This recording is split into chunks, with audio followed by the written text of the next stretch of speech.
It's a busy afternoon for Cheshire Police. I've never been in an accident before. Well, as I said, this bad. Just feeling a bit shook up at the moment and I'm worried. I just hope it's drivable. I've not It checked looks like that it yet. is. It does, should doesn't be. it? It's just for safety reasons, I would say. Get it checked out. On this occasion, the driver of the car only has minor injuries, but for many others, the outcome is far worse.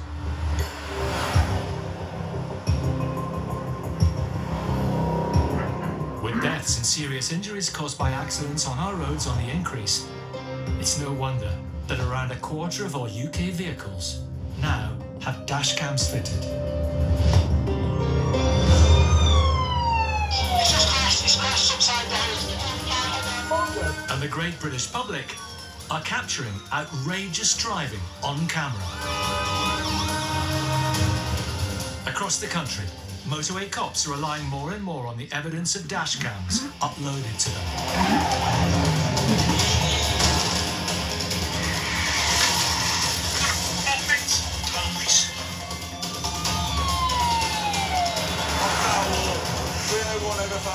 In this series, We haven't got dash cams on. Conscious and breathing, being seen to by fire and ambulance, possible spinal injuries. Whoa, whoa, whoa.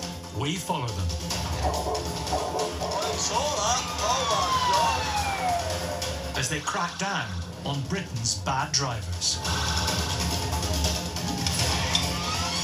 Tonight, they need to solve the riddle of why a driver fails to stop.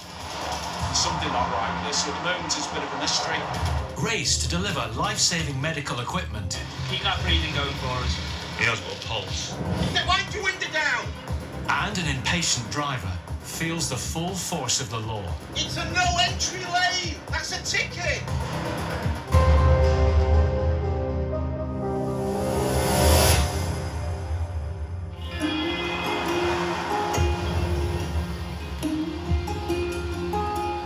PC Dave Reed has been a police officer for 8 years.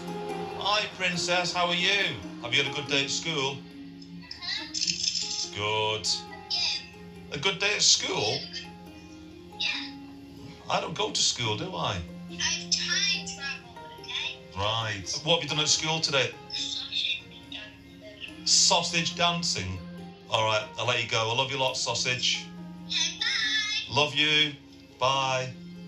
I finish at 8 o'clock, so by the time I finish and leave, my son will be in bed, and my daughter will be she'll be in bed for about 8 to half 8. So it just gives me the opportunity now while I can quickly ring her. For this father of 2, it's straight back to work.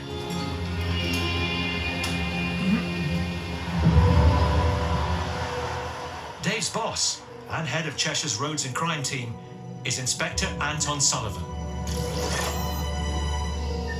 It's 2:30 in the afternoon, and 8 miles away from Dave, Anton is following a vehicle along the M6. Hotel Sierra 01, this vehicle's driving erratically. I think this vehicle may fail to stop.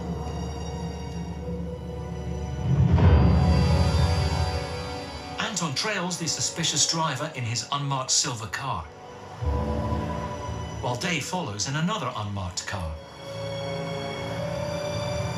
I haven't activated my emergency equipment yet. Just wait and see. This vehicle is failing to stop. I'm declaring a pursuit.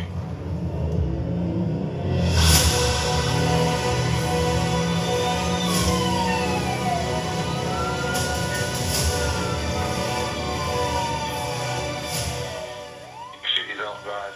Just keep your commentary coming. Yeah, so Sierra 01, not reacting to my emergency equipment.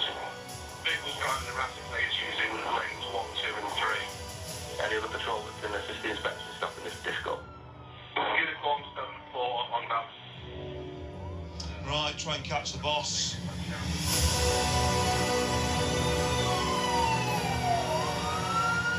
Male's doing 90 miles an hour. Traffic is moderate to heavy.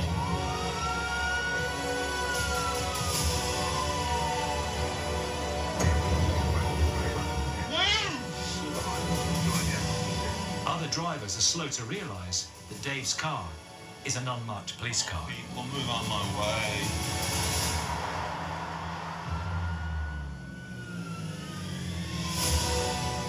He's swerving lane to lane. He's trying to indicate for me to overtake him. In heavy traffic, Dave has to use the hard shoulder, now touching 94 miles per hour.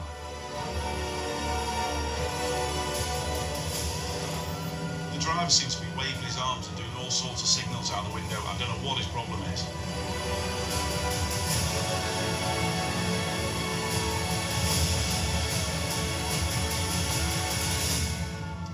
Police pursuits like this are far from uncommon. In Canterbury, this driver was pursued by the police for assaulting 2 women and a child. He was jailed for 3 years. The driver of this Audi was chased by the police for a series of burglaries in the Wiltshire area.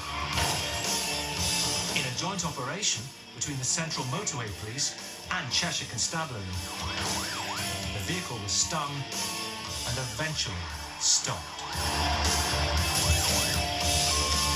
The driver received a 2-year jail sentence and was disqualified for 8 years. Back on the M6, PC Dave Reed is closing the gap on the driver who won't stop. Move! Move! In the lead pursuit vehicle, Inspector Anton Sullivan is a minute ahead. Yeah, it's a Sierra 01 vehicle that's forced its way into the off-ramp. The driver gestures wildly out of the window in a bid to throw Anton off.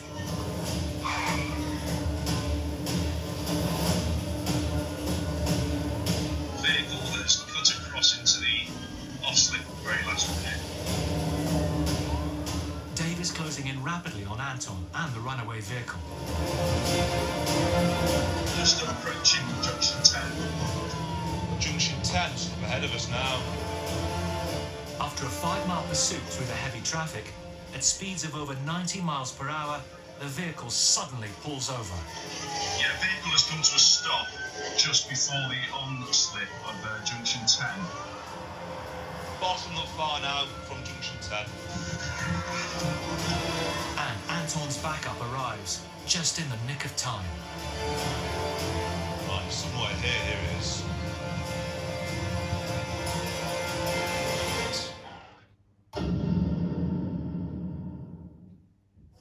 We've missed this house as well, love. It's time to search at all the markets. There are thousands of new properties to buy or rent every month at all.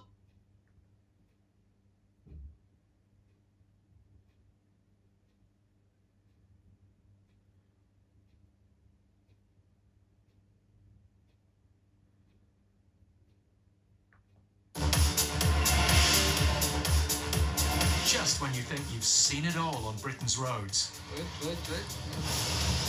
What the hell? There's always something new to surprise us. And every day, drivers' dashcams are capturing more of these incredible moments.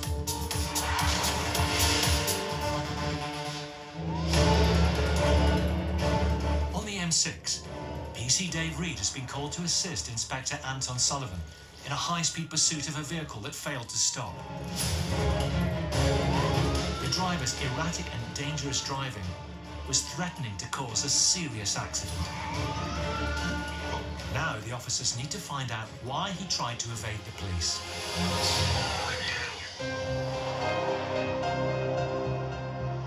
Just sit in the back of my car.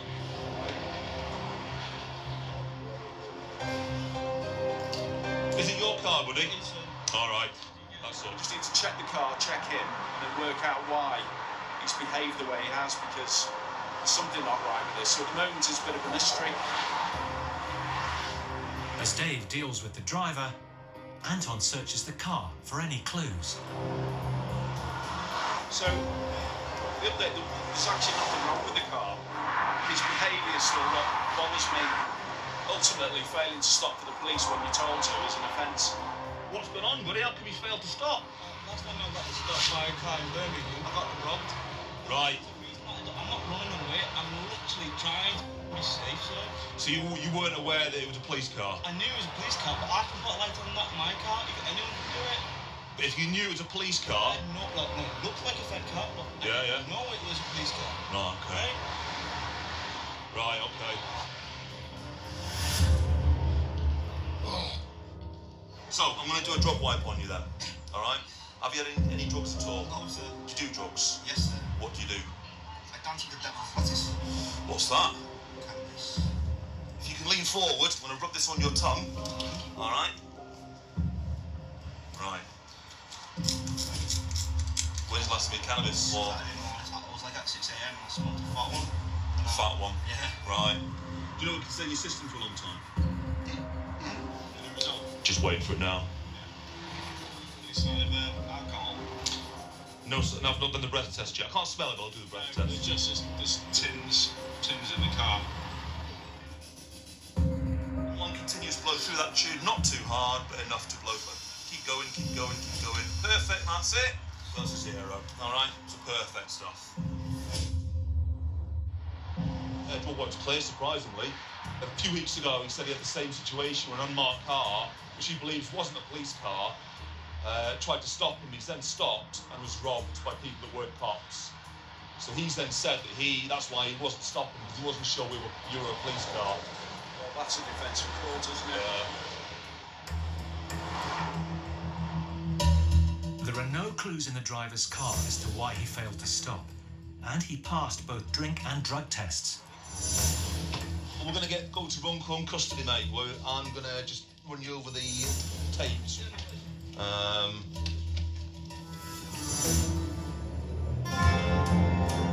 Dave uses the ride back to the station to get to know the driver. I find it very important to build that rapport with the suspect because they build trust with them and they open up a lot more for you. It's something they do unwittingly, I don't know, but they just tend to open up a lot more to you and they can talk to you in the interview. What does he do work-wise then? I work for a supermodel agency. Yeah. I'm not on a supermodel paycheck, but I'm on a modelling paycheck. Fair enough, I did a bit of modelling 20 years ago when I was 20. Did you? My friend was trying to do a modelling competition, and when I went with him, I happened to come second place in the competition. And I got a modelling contract. Oh, yeah. Yeah. How did that look? Well, I'm here, aren't I? So it didn't go very well. Back at the police station, the suspect is booked in. Come on, buddy.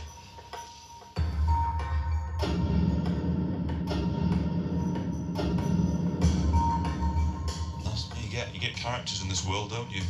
He's one of them.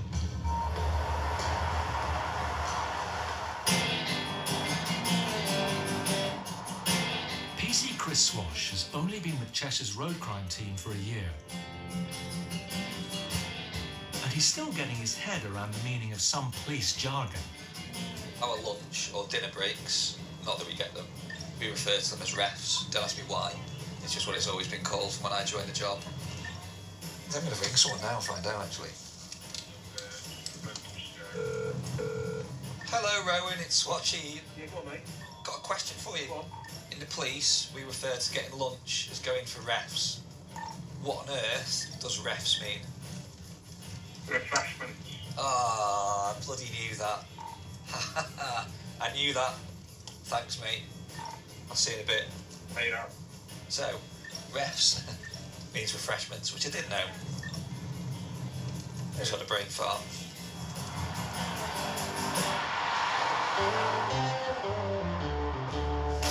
It's 9:30 a.m.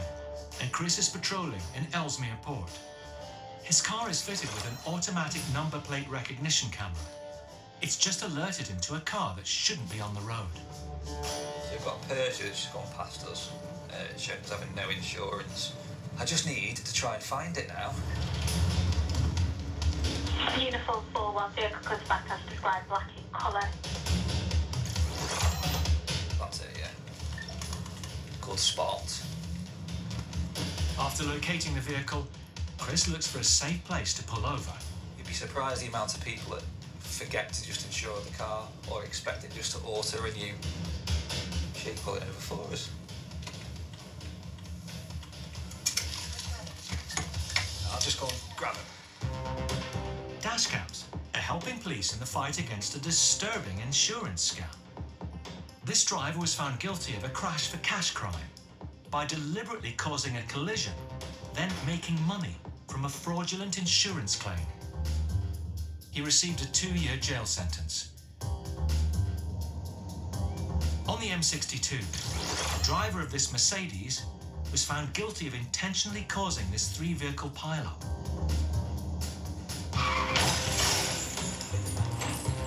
He was sentenced to an 18-month community order and disqualified for 12 months. In Coventry, the 3 occupants of this silver car attempted to defraud insurers out of £28,000. The car suddenly brakes, causing the innocent driver behind to hit them at 50 miles per hour. However, another driver just 2 cars behind the incident also had dash cam, and the footage helped to jail the suspects for a total of 6 years. Back in Ellesmere Port, PC Chris Swash wants to find out why this car is on the road. Your car shouldn't having no insurance. Have you got your old document online or anything like that on your emails? You did have a policy in place that was running till towards the end of this year. For some reason, on the 16th of January this year, it ceased. No, no, you're not going to get arrested. No. However, because you've got no, I do have to, if you have got no insurance in place, I do have to issue with the traffic offence report, which is a ticket, and you get 6 points and fine. However, it might be a clerical on behalf of the insurers. If the driver can't resolve the problem at the roadside, her car will be seized. So you've not been paying. Right. So at the moment you've got no insurance. Okay? You're not getting arrested. No. So what I have got to do is I've got to caution you because you're committing a moving traffic offence, okay? So you don't have to say anything, but it may hold me defence. If you don't mention any questions, something shall I say in court. Anything you do say, maybe giving evidence. Don't worry. You're not getting arrested. You're not going to get a criminal record or anything like that. Are you in a position to pay to get it insured now, roadside? Yeah. Get it insured, even if it's just for a day, just so you can get yourself drive home. However, the driver will be getting a ticket unless she can prove that the insurance company were at fault. The driver's sister returns to the car. By us giving you a ticket, we're protecting you and we're letting you know, aren't we? Because if you had a bump, you wouldn't have a leg to stand on. It cost you a fortune. It's going to take Dave's policy out. I suspect, unfortunately, she just missed a payment, so they voided the policy, which means she has been driving around with no insurance for pretty much 6 months. Should she have a bump, she's not insured. The person she crashes into, the insurers won't cover them either because it's an uninsured driver. So it seems really unfair, but we are actually helping them. 10:05. So 2 minutes' time you can drive. Yeah, that's legally. Fine. I need 2 minutes to calm down anyway. Right, we'll leave you to it. Okay. It's all right.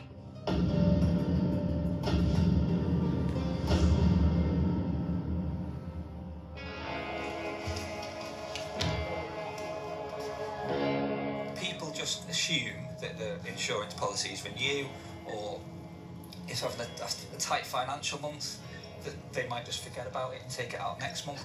If you don't make a payment, they will just void your insurance policy. I suspect they will have written to her.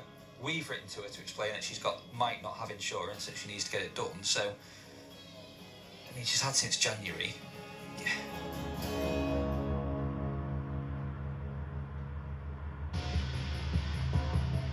Many motorway cops are medically trained and carry specialist equipment for when they're first at the scene of an accident.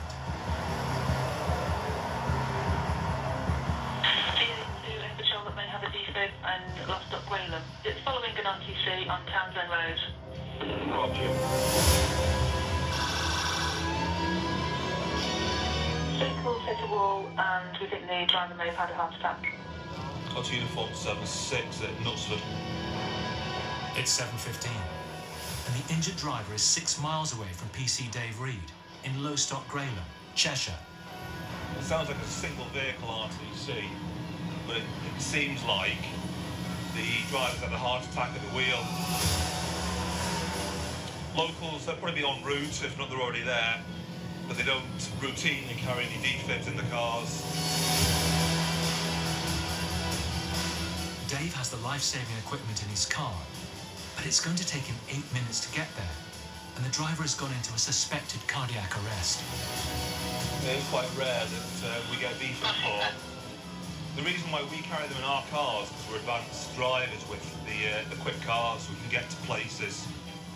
Before I was on this unit, I have used the defib once before, and I saved someone's life. Dave is hitting 140 miles per hour. They're down this 556 now. If someone said they're trapped, they're not breathing, we need a defib, I'll probably get there quicker than I would do any other situation because you're trying to save someone's life. He arrives without a second to spare. Here we go.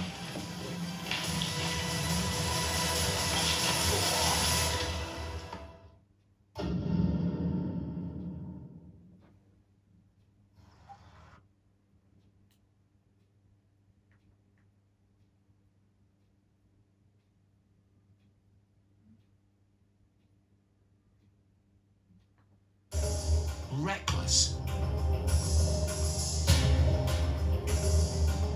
And out of control Britain's driving can get.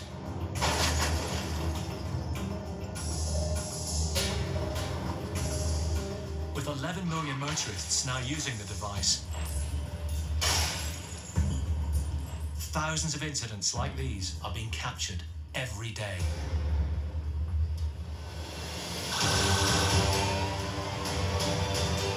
Back in Lowestoft, Graham, Dave Reed has received an urgent call to assist in a road traffic accident.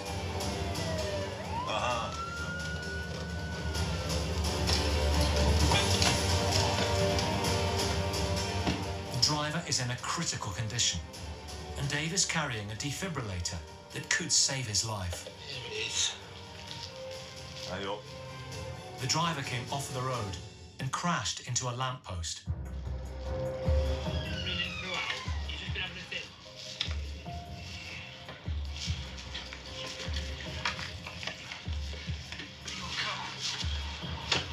Although a heart attack has been ruled out, the man is experiencing multiple seizures.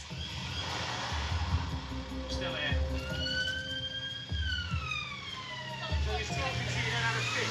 Talking to us, told us where he lived, told us what he did for a job. The indication could be he's probably had a seizure behind the wheel, and then he's crashed his car. I've not had to use the defib. He is conscious and breathing. He has got a pulse. Ambulance are here just working on him now just to make sure he's all right. We'll just do what we can. The man's condition is beginning to deteriorate. Dave has done all he can. The driver's life is now in the hands of the paramedics. So the atmosphere at the RTCs is a feeling of dread and sadness that someone obviously might die. You kind of feel helpless at that point because there's nothing else that you can physically do to help that person that's almost dying. Is that adrenaline? Adrenaline, yeah. When they got here, he was conscious and breathing in the car, talking relatively normal. Members of the public said that when he initially got into the lamppost, his foot was on the throttle, so the car was still revving, and he was unresponsive. But actually telling me his name, injured, no, he's in pain, no, any medical conditions, no, he had a drink today, no, and then out of nowhere, he tensed up and held his chest. The driver is now stable enough to be moved to a nearby hospital. At the moment, he's still having epileptic seizures ongoing. They're going to take him to Leighton and do further assessments on him. Fingers crossed he'll be all right. And I'm going to take some photos, measure up the scene, and just treat it as if it's a serious collision, just in case things go a bit wrong at hospital. The police need to record evidence of the crash before the road can be reopened.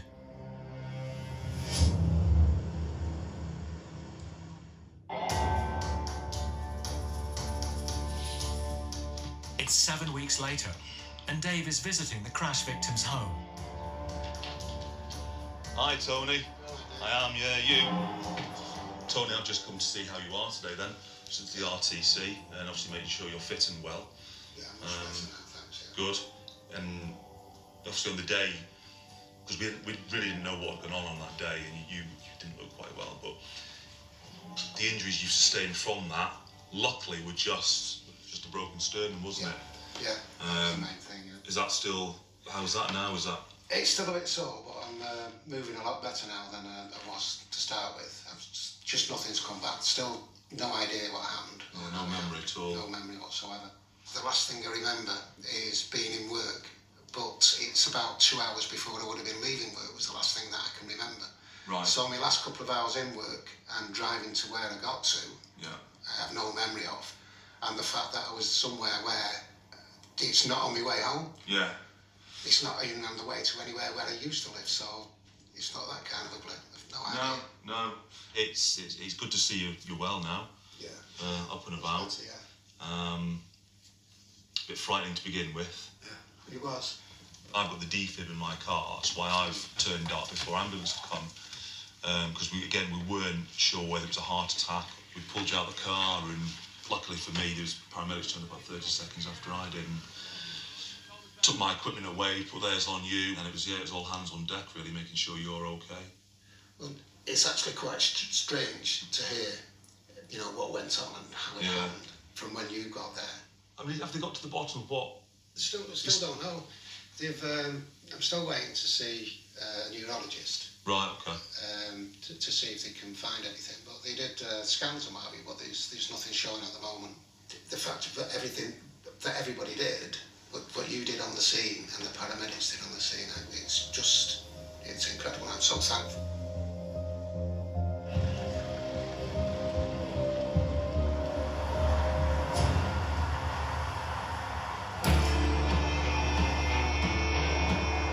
Inspector Anton Sullivan heads up Cheshire's Roads and Crime Unit.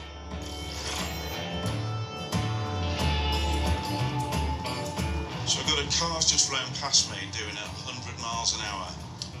Hotel Sierra 01.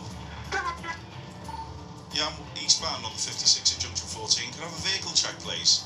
White Mondeo, doing a ton down lane 3 at the moment. Over. Obviously, they could describe it's all in order. It's the PCC. Yes, it's all right then. Roger, received, thanks. No problem.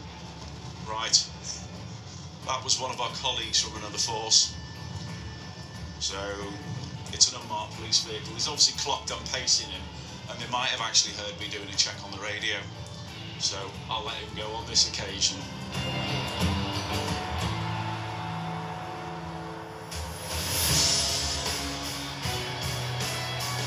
It's 1:15 p.m. and on the A523, Anton is stationary, waiting for temporary traffic lights to change. Roadworks. But this driver doesn't want to wait.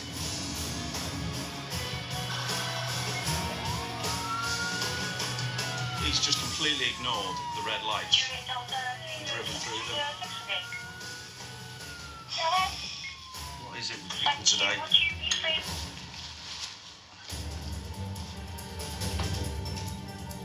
Running a red light is one of the most dangerous things a driver can do. Each year, there are over 13,000 crashes. All due to UK drivers' impatient and reckless behaviour on the roads.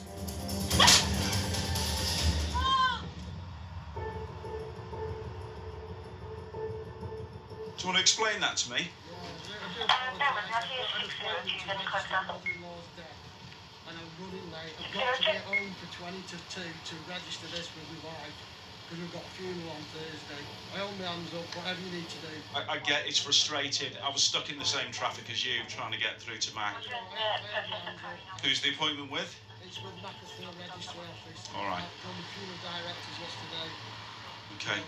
Is this your vehicle, is it? This is my... The driver has committed a motoring offence that carries a £100 fine and 3 points. Look, I'm really sorry that you're going through what you're going through, and I do understand it. It's just that there's no excuse for going through a red light. Your impatience is what's going to lead to you having a collision, and I'm sure your family do not need you in A&E because you're rushing to get to the registry office. Listen, what I intend to do is just give you a warning. Given everything that's going on, I don't want to add to your woes today. Please, get there in one piece. Don't risk having a head-on doing stuff like that, because next time I will give you a ticket. Do you understand? All right, there you go. This time, the driver has had a lucky escape. He's clearly got a lot on his plate. Fully apologetic, was prepared to take whatever the consequences were. Given everything else that's going on in his life, am I really going to help matters by giving him a ticket, points and a fine? for something he clearly is not in the habit of doing. I basically used my discretion in that case. I decided to give him a warning.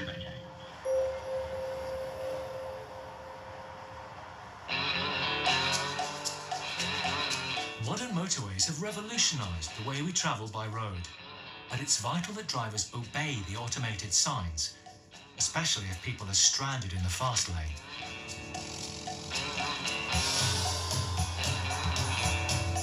PC Niaz Waddington is patrolling Cheshire's busy motorways. My pet hate, the thing which really annoys me, is when somebody's blatantly committing an offence and they know they've committed that offence, but yet they deny it. Now that's an offence, Lane 2. Why? If that got stolen, you would find that vehicle. That vehicle would be found quite easily. It's a nice colour, but I don't think it suits certain vehicles. I'm discriminating against pink micros.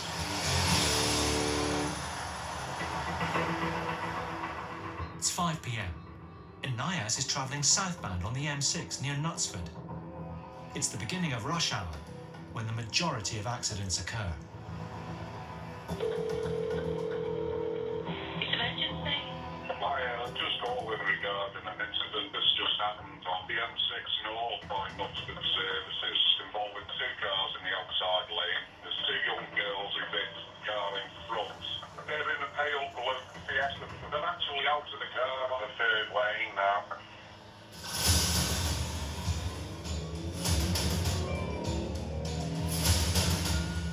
This is the worst problem with live lanes. There's nowhere for the vehicles to go.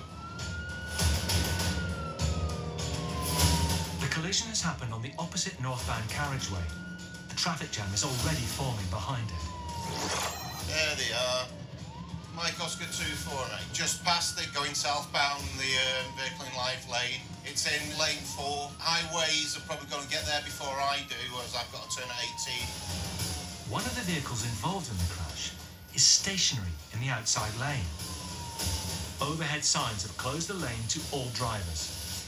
But they've had to put a lane 4 closure on, but you'll still get people going down this lane here because thinking, oh look, like that van there, I can make progress down here, not realising it's closed for a reason.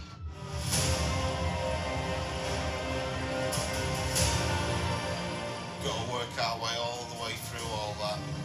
With the outside lane closed, Niaz should have a clear run to get to the incident. However, impatient drivers are using the lane to try and jump the queue. Just make it more difficult for me.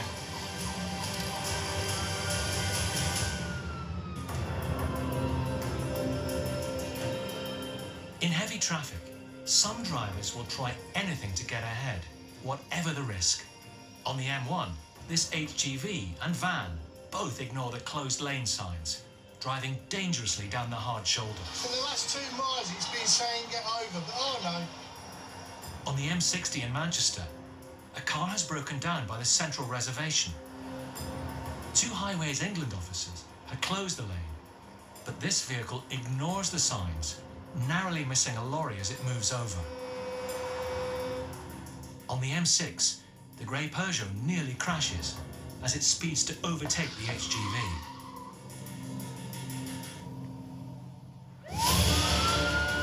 Back on the M6, PC Niaz Waddington is making slow progress towards the incident. At least people are getting it now.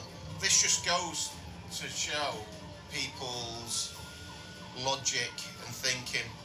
So when you see a police car coming past as well, people think, oh crap, there's a bump. I'm not going to get home on time. See, all these people who think they can make some ground by staying out in this lane. He's managed to get through 3 miles of the tailback, but drivers are still ignoring the signs. Oi! Wind your window down! It's a no entry lane! That's a ticket! Right, stay in that lane! Sometimes it's hard not to lose your temper, but you've got to still remain composed until you deal with what you're facing with up here.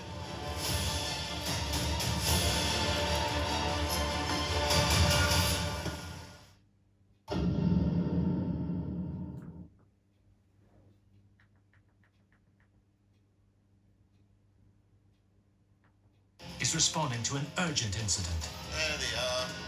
Despite the outside lane of the motorway being closed, some impatient drivers are trying to get ahead. No entry lane! That's a ticket! Eventually, the traffic clears as Niaz reaches the incident.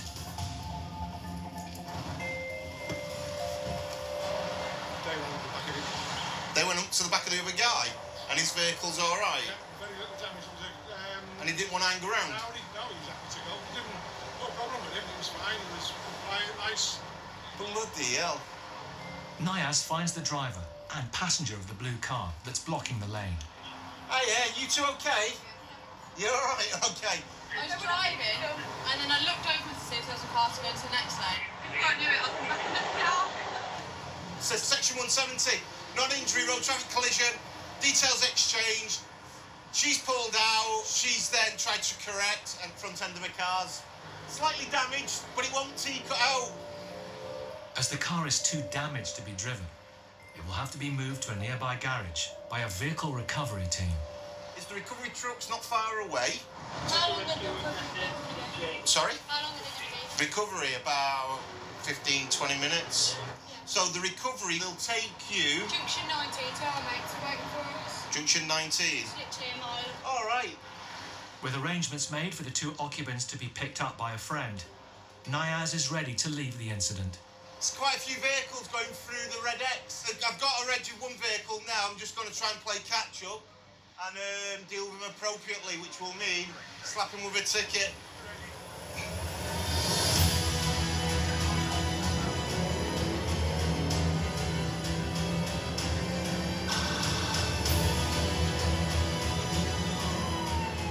It just annoys me how people cannot recognise and obey road signs, and then they wonder why the police are stopping them.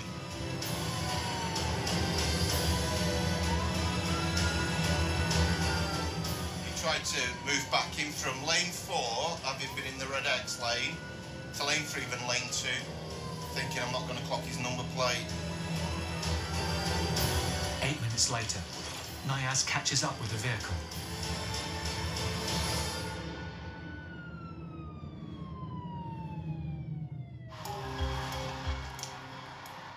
Lane 4 was closed off because there was an incident. Traffic was bumper to bumper. I literally couldn't. Right, but the Red X and the move over from lane 4 to 3 is a good mile back. I know what I've done, why I've done it. Okay. I've explained it to you. All right, no problem. The driver believes he hasn't done anything wrong, claiming he couldn't move into lane 3. Niaz isn't having any of it. You'll be given a traffic offence report and it'll be points on your licence for it. But I want to contest that because I generally don't believe I'm in the wrong for it. What you've done is contravened a Red X which has been there for a good mile. The driver is adamant he will contest the ticket in court. He will have 28 days to do so, and if found guilty, could receive an even harsher sentence.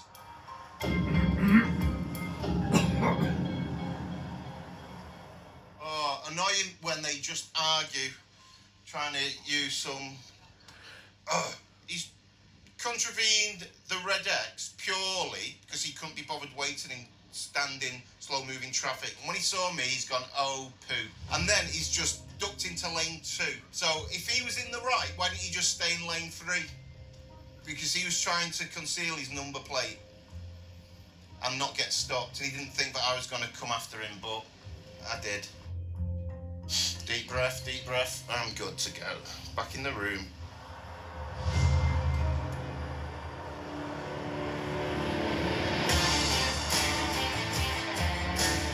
It's 1:30, and Inspector Anton Sullivan is on the A523 towards Buxton, following a tractor and trailer. His load's not really that secure.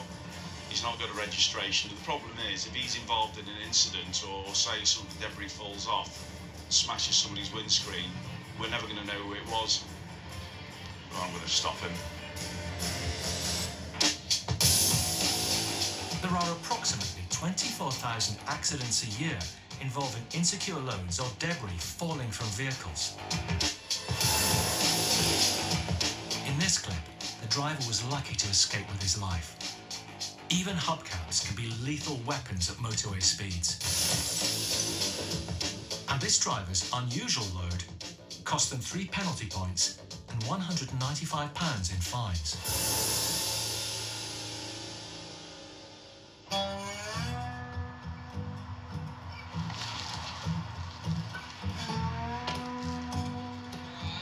You alright, fella? How old are you? 16. You're 16. Okay, you've got a licence to be driving this. What's the weight in that? 20. It's got 20 tonnes. And what do you think's the problem with the load? A bit what? Yeah, it's a bit over, so it's overtopping. And I'm driving along behind you wondering if any of the Brit's going to fall off the back of the trailer and hit my car. Problem number 2, what else is wrong with your trailer? Do you want to come and have a look? See if you can guess. Have you been stopped by the police before? You haven't. You got no points on your licence. Okay. But if that rubble had fallen off and I want to ring up and say somebody owes me a new windscreen, how would I identify where this trailer comes from? The reg plate. In fact, with a special provisional licence, it is legal for a 16-year-old to drive a tractor on the road. However, failure to display legal number plates on a vehicle carries a £100 fine. Is that your boss, is it? Hi, it's Inspector Sullivan from the Roads Crime Unit, the Roads Policing Unit of Cheshire Police. Two issues. One, he's overloaded and there's no secure netting. And two, if something had fallen off the back of that and hit me, I wouldn't be able to tell you where the tractor came from because there's no registration on the trailer. That's why I've stopped him, okay? Yeah, the number plate's got knocked off. If you look at the back of the trailer, I caught it and knocked it off. I'll get a number plate put on it this afternoon. Who loaded it? He's probably done it himself, to be fair, so he's probably not sure. Get your son. I'll have a chat with him. At the end of the day, you might be 16 driving something this big on the road, which is a surprise to a lot of people, but I'll just explain to him his responsibilities because he seemed a bit unsure, to be fair. Yeah, he's new to it. He's not been long past this test. Don't give him too much of an hard time, please. I'll give him a bit of advice on tractor road legislation and then hopefully he won't get into trouble again. You're 16 years of age and you're driving a vehicle like that a year before my son has passed his test to drive a little Polo. So with something like that, you've got a lot of responsibility. I take it you had to do a bit of a test before you got your licence. Did you do a theory test? Know the highway code? So I shouldn't really be telling you anything you don't know about the registration plate. And for agricultural vehicles, I'll tell you now, we have quite a big problem with these. The problem is, if it was wet and you've got that sliding off the back and mud all over the road, that's a danger for drivers as well. So all I'm going to do is give you a warning. If I'm driving this way and I see you doing that again, you've had your warning. The next time it's a ticket, and you know what happens if you get 6 points on your licence, you go back to being a provisional driver. So, and you want a clean licence when you do get to jump in your car, because you can't go to Mackie D's in that, can you? All right. Having been let off this time, with a warning and some advice on being a responsible road user, the young driver gets on his way.